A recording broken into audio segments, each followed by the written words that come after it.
You cannot tell me that these two men in this press conference don't love each other and want to win a premiership together, because I don't want to listen. For the records, he just bought it for me. We're friends. No, it's been a while you've had a beer. Yeah, we're friends again. Time to get me to pay for a beer. Well, round 2 of the NRL season is officially done and dusted, kinda. Might be slightly recording this before the 2 games on Sunday, but I'm just trying to get you boys the content. Let's talk about all the good stuff and maybe some of the bad stuff that happened in round 2 to your team, maybe other teams too, but more than likely your team. Bad stuff, South on Thursday night did their best impersonation on how to get kicked out of the league a bit prematurely. They looked like a shadow of themselves, but the good stuff is they fought back like only Souths know how to via Latrell Mitchell, because of course it is Latrell Mitchell stepping up. The last 10 minutes of this game was actually insane. You had Latrell missing a conversion to tie it up. Bunnies were going to get the ball back. Melbourne kicked the ball dead to issue a dropout. South short dropout, get the ball back, work up the field. Latrell Mitchell 2-point field goal. Allah when he did it for the Roosters at the same spot against the same team, and it was all for nothing because Pappy just came through on Golden Point and iced this one out. Having said that, let me say this. Both teams are kind of not really up to where they should be, so that's bad stuff. But the good stuff is it was Bellyache's 500th game, and he looked really happy after the game. Dragons, Penrith, bad stuff. Biz is out for about 6 weeks with an MCL sprain. Could have been a lot worse. Could have been really bad stuff. But the good stuff is that Isaac Tago can bloody play, can't he? A lot of super coaches had raps on him coming into 2022, and he really has shown why that is. Him and Crichton, who slotted into Biz's spot, really showed up and balled out. They really made things happen for Penrith later on in the game. That being said, the great stuff from this game is Billy Kicks had himself a day in his 100th game. A big shout out to the Penrith Panthers, who organised his family to come over from Fiji to issue him with his jersey for the 100th game. Really nice touch. I mean, other good stuff from this game is that the Dragons were there. It was a knock on that didn't get them that try right at the end. This really could have been a massive scalp for them to take.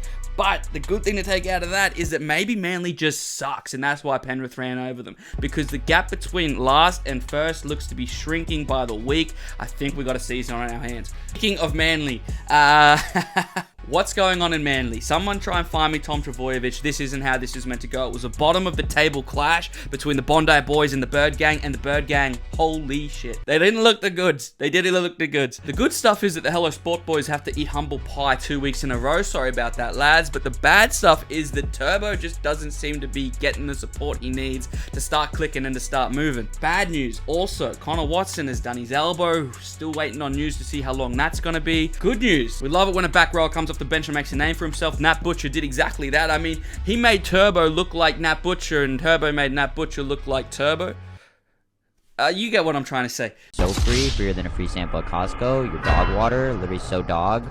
I did have one punter hit me up and say that I'm now calling Nat Butcher Nerbo from now on, and you know what? That's what I'll be doing also. Nat Butcher equals Nerbo, put them together, and that's Manly's captain in the next few years if they can grab him. Titans Warriors early kickoff on the Saturday. The good news is that Ash Taylor really looked good at Seabus Super Stadium. Bad news is it wasn't for the team that paid him about $6 million to do that.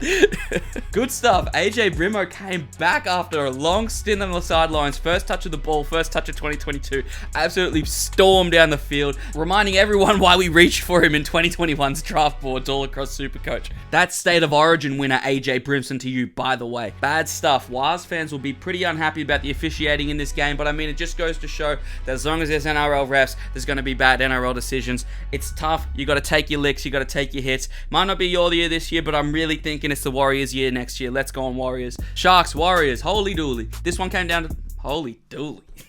But this one came down to the wire nonetheless. Bad news. ScoMo put on some woo-woo magic to Nico Hines making a miss. I'm getting some Professor Quirrell Quidditch vibes from the man right now.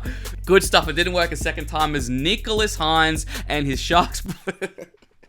As Nicholas Hines and his Sharks boys iced this one out in the last minute. I mean, you look at what happened to them last week with the Raiders, and they thought, well, what if we just do that to someone else? And thank goodness they did it to Parramatta. Had one punter reach out to me and say, maybe Parramatta's just getting their collapse done early this year so that they can actually play their good footy towards the back end of the year. Don't know how much I believe it, but geez, you got to believe in something if you're from Parramatta, right? Good stuff also from this game. We got to see Mr. Get Into Your Business and Work, Cam McInnes, come back after over 500 days on the sideline. Truly is the hunchback of Wollongong, now the hunchback of the Shire.